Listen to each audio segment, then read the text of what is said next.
Salut les investisseurs de gauche, j'espère que vous allez bien. Ce que je vous propose qu'on fasse, c'est qu'on regarde qu'est-ce qu'une action de qualité. Parce que ce que vous allez voir récemment sur YouTube, c'est pas mal de YouTubeurs qui disent voilà, moi il faut que je concentre mon portefeuille dans les actions de qualité, je vais arrêter de me diversifier de trop. Et c'est d'ailleurs ce que conseillent pas mal de super investisseurs. Donc c'est vraiment d'aller focus son portefeuille sur des valeurs sur lesquelles on a des convictions et qui sont de très bonne qualité. Donc maintenant, ce qu'on va chercher à comprendre, c'est ce que c'est qu'une action de qualité, comment on le définit, comment on trouve des actions de qualité. Donc, première partie, je vous montre ce qu'est une action de qualité. Et en deuxième partie, je vous montre comment moi je trouve mes actions que je considère comme des actions de qualité. Donc pour ce qui est une action de qualité, on va utiliser InvestIQ, donc qui est un site que j'ai développé moi-même. Et on va regarder l'action Mastercard, qui moi je considère comme étant une des meilleures actions au monde, hein. C'est vraiment d'un point de vue financier, elle est quasiment parfaite. Donc déjà, le premier critère qu'on pourrait prendre pour retenir une action de qualité, c'est son retour annuel moyen. C'est la valeur que vous avez d'afficher ici, là, 28,19%. C'est-à-dire que Mastercard, si je l'avais acheté en 2006, aujourd'hui, tous les ans, elle m'aurait rapporté 28% par an de retour sur investissement. Donc j'ai investi 100 euros, la première année j'ai 128 euros, et après toujours 28% de plus à chaque fois comme ça, jusqu'à aujourd'hui. Donc déjà, c'est des très bons retours sur investissement, sachant que le S&P 500, c'est un retour sur investissement moyen de, on va dire, 10% à peu près. Vous pouvez considérer que dès que vous êtes au-dessus de 10, c'est des actions qui surperforment le S&P 500. Donc déjà, premier critère de sélection d'une action de qualité, surperformer le S&P 500, au moins historiquement. Ça ne veut pas dire que ça va continuer, mais au moins historiquement, ça le fait. Et après, on va aller regarder les finances de l'entreprise. Et donc là, on va aller regarder plein de critères détaillés. Donc le premier, ça va être le cash flow. Donc en fait, c'est la trésorerie dont dispose l'entreprise. Et les compensations en actions, c'est ce que l'entreprise va payer à ses employés en termes d'actions. Donc ils vont donner des actions à leurs employés pour les payer. Ce qui va être très important, donc d'avoir un cash flow croissant avec une très bonne croissance. Pareil, hein, plus de 10%, on peut considérer des croissances à deux chiffres, c'est ce qu'on recherche. Et deuxième critère, c'est une compensation en actions inférieure à la croissance du cash flow.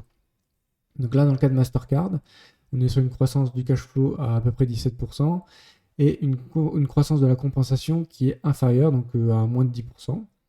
Donc voilà, ça remplit ce critère-là de meilleure augmentation du cash flow que de compensation et une augmentation de cash flow au moins à deux chiffres.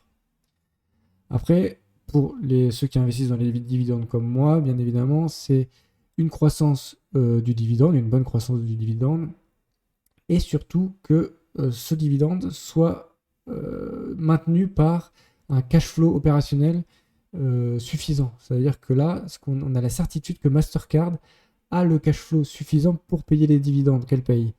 Parce qu'une entreprise pourrait payer de très bons dividendes, avoir une très bonne croissance des dividendes, mais se mettre en danger, en difficulté, parce qu'ils n'ont pas assez de cash flow. Donc là, Mastercard, on voit que la ligne rouge suit très bien le montant des dividendes, ce qui signifie que le dividende est soutenu par un cash flow. Après, bien sûr, on cherche une croissance du dividende, ça dépend bien sûr de vos critères. Moi, ça fait partie de mes critères de qualité. C'est une croissance du dividende aussi à deux chiffres. Donc ce graphique, ce qu'il vient de dire, c'est que si vous achetez l'action aujourd'hui, dans combien de temps est-ce que vous serez remboursé de montant de cette action uniquement par les dividendes. Donc aujourd'hui, Mastercard, c'est 400 dollars. Ce que ça me dit, c'est que dans 29 ans, si j'achète aujourd'hui, dans 29 ans, j'aurais été remboursé du montant de cette action uniquement par le versement des dividendes, sans rien faire, sans compter l'augmentation de l'action en elle-même. Parce que Mastercard a une croissance de son dividende de 18% par an. Donc ça, c'est quelque chose que je viens rechercher. Après, on a le Cash Conversion Cycle, donc CCC, donc cycle de conversion de trésorerie en français. Ce qu'on va regarder, donc ce qui veut dire, lui, c'est à chaque fois, je vais faire des zooms hein, sur les critères. Ça mesure la rapidité avec laquelle une entreprise transforme ses stocks en liquidité. Dans le cas de Mastercard, ce qui est intéressant, c'est très régulièrement un CCC négatif. C'est ce qu'on va rechercher dans beaucoup d'entreprises. Ce que ça signifie, c'est que l'entreprise, elle reçoit des paiements de ses clients avant de devoir payer ses fournisseurs. Et donc, c'est généralement un indicateur solide de la santé financière d'une entreprise. Parce que ça veut dire qu'elle a moins besoin de financement externe pour gérer ses opérations. Donc, ça s'exprime en jours. Et là, sur Mastercard, on est par exemple 21 jours, moins 21 jours. Donc, ça, tant que c'est négatif, c'est un très bon critère à prendre en compte. on pourrait aller regarder la gestion de la dette. Donc là, il y a 4 cas possibles. Donc vous avez la dette long terme et la dette courante qui peuvent être à la fois positifs et négatifs. Donc vous avez l'explication de chaque cas, positif, négatif, long terme et courant. Ce qu'on va aller regarder, c'est que pour Mastercard, on a une dette de long terme positive. Donc une dette de long terme positive, c'est le premier critère ici. Et ça veut dire qu'elle a plus d'obligations de dette à long terme que d'investissement long terme. C'est la situation donc la plus courante et qui suggère donc que l'entreprise a emprunté de l'argent avec une échéance de remboursement qui s'étend au-delà d'une année. Donc c'est pas, ça veut rien dire de spécialement mauvais. Ce qu'il faut faire attention, c'est que ça augmente pas trop. Donc dans le cas de Mastercard, on voit que la dette de long terme, d'une année sur l'autre, elle augmente, mais globalement, elle revient à zéro de temps en temps, donc, voire même passe en négatif. Donc on est plutôt sur une entreprise qui gère sa dette correctement. Voilà, ce qu'il faut bien voir, c'est qu'on n'est pas cette dette de long terme qui vient croître, et dans laquelle on perdrait le contrôle. Le free cash flow yield, c'est bon, là, c'est un paramètre que beaucoup de gens aiment. Donc c'est une métrique qui va être utilisée pour mesurer la rentabilité de l'entreprise. Donc ce qui est là important, c'est que quand on a un bon free cash flow yield, un free cash flow yield élevé, ça veut dire que l'entreprise est rentable. Là sur Mastercard, on est sur entreprise, on est sur un free cash flow yield quasiment stable, hein. Donc l'entreprise reste globalement aussi rentable d'une année à l'autre. Voilà, on n'a pas d'évolution drastique du free cash flow yield. Ensuite, on va regarder tout ce qui est la partie des revenus de l'entreprise. Donc là, on va avoir en premier point les marges. Les marges, donc je différencie 3 types de marges. La marge tout simplement de profit, la marge opérationnelle et marge d'EBITDA. Celle qui va être, à mon avis, la plus simple à comprendre et la plus parlante, c'est la marge nette des profits. Donc c'est simplement, est-ce que elle augmente ses marges liées à ses profits. Donc là, on voit qu'elle a des marges énormes, 45%, je ne sais pas si vous vous rendez compte, c'est gigantesque comme marge, et surtout qu'elles sont croissantes. C'est-à-dire que là, en 2009, on avait 22% de marge. Aujourd'hui, on a 45% de marge. Et globalement, ça s'est stabilisé à ces niveaux-là.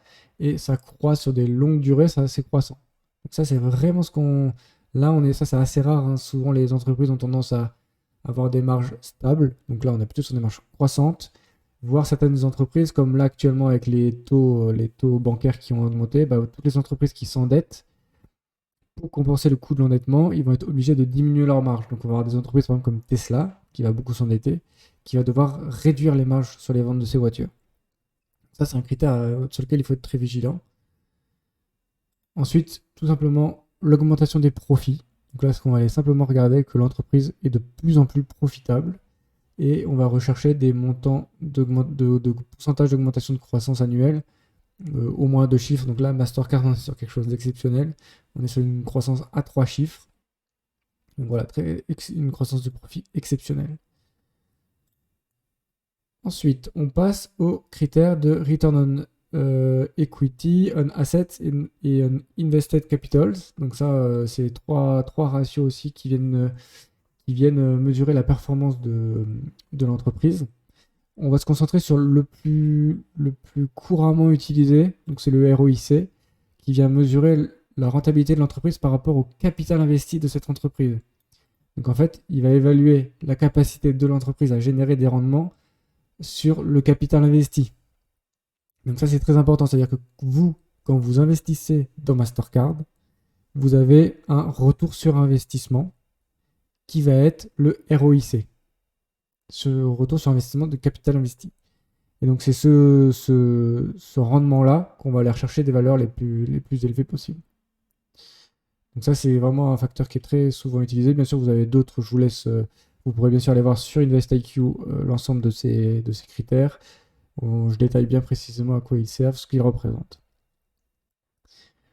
Ensuite, on a, bon là, on va pas forcément détailler ça, parce que c'est pas forcément hyper intéressant dans notre cas, mais c'est simplement de voir, parce que Mastercard n'a pas beaucoup de dépenses variées. Donc en fait, Mastercard n'a qu'un type de dépenses, il pourrait y en avoir 3. Et là, c'est simplement des dépenses sur les ventes générales et administratives. Voilà. Donc, suivant les entreprises, vous avez plusieurs types de dépenses. Et ce qui va être très intéressant, notamment, c'est de regarder si vous avez une augmentation des dépenses de la R&D, parce que ça peut avoir des impacts sur les finances de votre entreprise. Dans le cas de Mastercard, c'est pas une métrique qui va nous intéresser ici. Le price to book ratio, là aussi très utilisé par les investisseurs. Moi, je recommande pas spécialement de. Faut le regarder, mais faut pas vraiment se focaliser là-dessus. C'est pas parce que vous avez un price to book ratio hyper élevé qu'il faut pas investir dans la boîte. C'est-à-dire que donc le price to book ratio, ce qui va dire, c'est est-ce que ton entreprise est surévaluée ou pas par rapport à l'industrie. Donc on va prendre le price to book ratio de l'industrie. Donc pour Mastercard, on va retrouver l'industrie. L'industrie, c'est les services de crédit. Et donc pour cette industrie de services de crédit, le price to book ratio moyen, il se situe ici. Donc là, on est aux environs entre 10 et 0, on va dire à 5. Alors que celui de Mastercard, il a 68, donc c'est énorme, la différence est énorme. Mais ça veut simplement dire que Mastercard se paye, c'est un premium, c'est un prix premium, et qui se justifie notamment parce que tout ce qu'on vient de voir et ce qu'on va continuer à voir, c'est que Mastercard a des finances exceptionnelles. C'est une entreprise, vraiment, on a très peu de choses à lui critiquer. On va voir, il y a un point à critiquer. Mais donc, c'est là qu'il faut avoir une thèse d'investissement quand vous faites des investissements dans des actions vraiment sélectives, que vous ne faites pas de l'ETF. C'est que Mastercard, pour moi, ce premium se justifie totalement parce qu'elle a des finances exceptionnelles, elle a un retour sur investissement exceptionnel. Donc, j'ai pas de problème à payer un premium sur cette action-là. Après, si vous avez des actions un peu moins qualitatives et qu'elles sont surévaluées par rapport à la moyenne du price to book ratio de l'industrie, bon, bah là, il faut vous poser des questions. Ensuite, tout simple, le graphique du nombre d'actions en circulation. Donc là, c'est simplement de ce qu'on aime, c'est que le nombre d'actions diminue, ça veut dire que l'entreprise rachète régulièrement des actions et ça a quand même tendance à faire augmenter le prix de l'action et donc à augmenter le retour sur investissement annuel qu'on avait vu ici, les 28% là. C'est en partie, il y a une petite partie qui est due à la réduction du nombre d'actions en circulation. Enfin, dernier chapitre, ça va être sur le bilan de l'entreprise. Donc là, on va regarder le premier, ça va être la dette sur capitaux propres. Ici, ce qui va être important de regarder, c'est cette ligne ici, cette ligne à 1. Donc, si vous avez un ratio qui est supérieur à 1, ça veut dire que l'entreprise elle a plus de dettes que de capitaux propres. Donc, ça peut indiquer que voilà, un niveau de risque plus élevé, parce que tout simplement, elle a plus de dettes que de capitaux, donc elle ne peut pas rembourser sa dette avec ses capitaux. A l'inverse, si l'entreprise a un ratio inférieur à 1, ça veut dire que simplement avec ses capitaux propres, elle peut venir rembourser sa dette. Donc ça, généralement, c'est quelque chose qu'on va rechercher. Dans le cas de Mastercard, ce n'est pas bon. Donc ça, c'est un des critères négatifs de l'entreprise. C'est qu'elle a plus de dettes que de capitaux propres. Elle a même 6 fois plus de dettes que de capitaux propres. Parce qu'on a une dette sur capitaux propres de 6. Ensuite, toujours dans les bilans, vous allez voir que c'est dans les bilans que Mastercard pêche un peu. Voilà, mais il n'y a pas d'entreprise parfaite. Toutes elles ont toutes des points négatifs et des points positifs. Là, donc ce qu'on va afficher, c'est le montant des actifs versus le montant des passifs. Et la soustraction des actifs moins les passifs vous donne les capitaux propres de l'entreprise. Donc ici, on a une entreprise. Donc ce qui va être important, c'est de voir, c'est que les capitaux propres, globalement, on veut qu'ils soient croissants.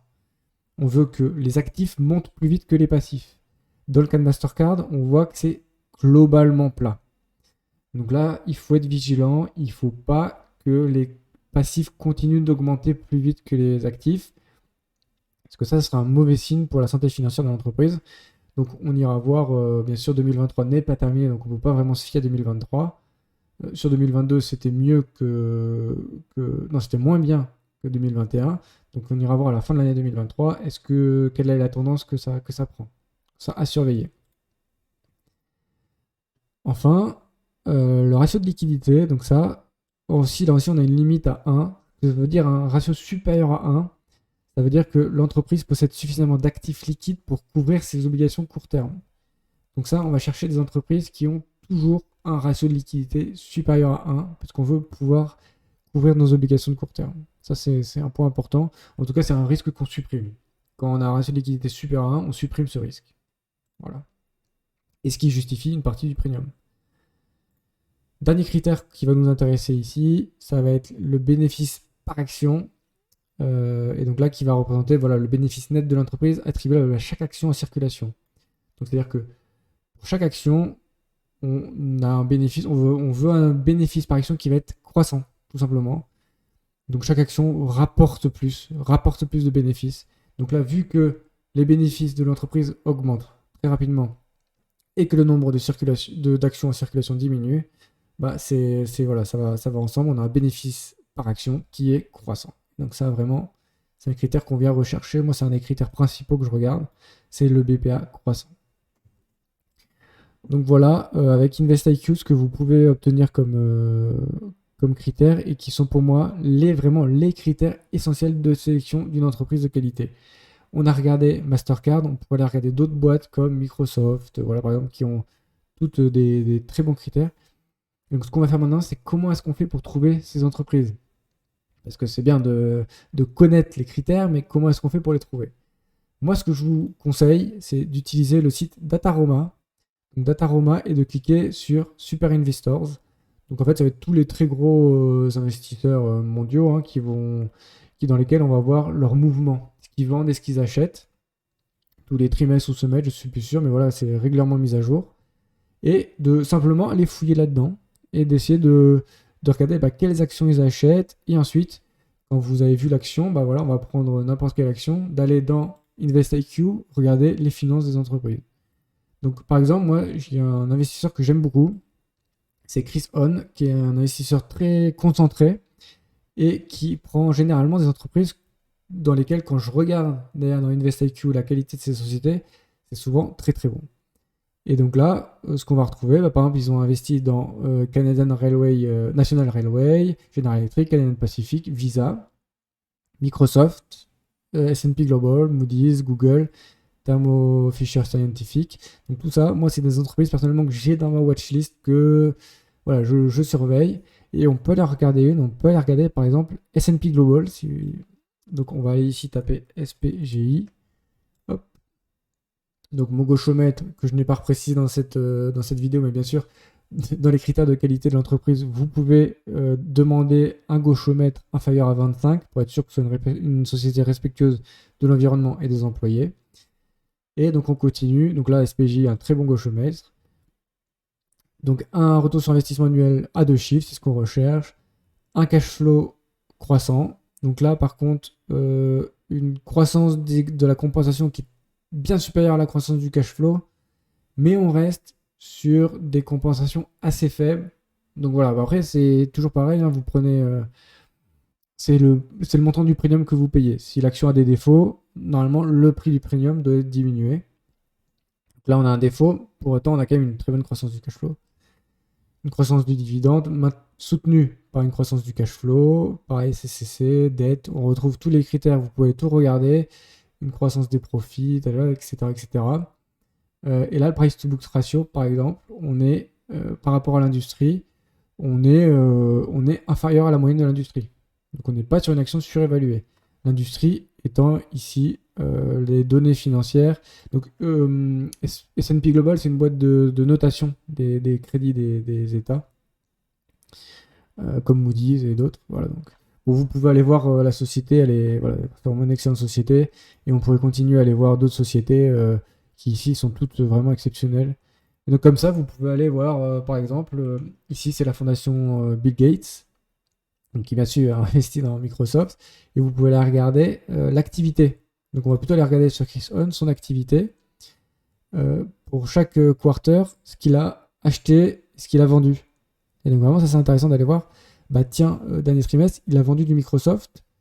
Est-ce que je pourrais pas aller voir dans le gauchomètre, dans InvestIQ, Microsoft, voir qu'est-ce qui se passe? Est-ce qu'il y a une raison qui explique qu'il est vendu? Donc vous rentrez Microsoft et ça va mouiner, vous venez regarder les critères de l'entreprise. Donc Microsoft, c'est globalement, moi je n'explique pas pourquoi il le vend là comme ça rapidement, parce que Microsoft c'est encore une entreprise qui a des super métriques financières. Donc voilà comment moi je fais pour trouver mes actions. Et surtout, comment est-ce que je fais pour voir dans lesquels j'ai envie d'investir? Je vais regarder tous les critères que je vous ai présentés dans cette vidéo. Donc je vous rappelle que pour accéder à InvestIQ, c'est très simple. Il vous suffit de vous abonner à mon Patreon, dont je mets le lien en commentaire, en description de la vidéo. Vous vous abonnez, il y a 7 jours gratuits. Au bout des 7 jours, c'est seulement 5 € par mois. Donc si vous n'aimez pas avant la fin des 7 jours, vous vous désabonnez. Et si ça vous plaît, vous continuez à l'utiliser. En vous abonnant au Patreon, vous obtenez aussi l'accès à un Discord dans lequel on peut partager sur le site, on peut partager sur des actions. Et vous obtenez aussi accès à des vidéos vraiment dédiées à vos questions à vous. Donc vous pouvez me demander sur le Discord de faire des vidéos sur une analyse d'action ou sur l'ajout de fonctionnalités par exemple. Et moi je pourrais donc soit ajouter des fonctionnalités, soit faire des vidéos pour répondre à vos différents questionnements. Voilà, ciao les gauchistes!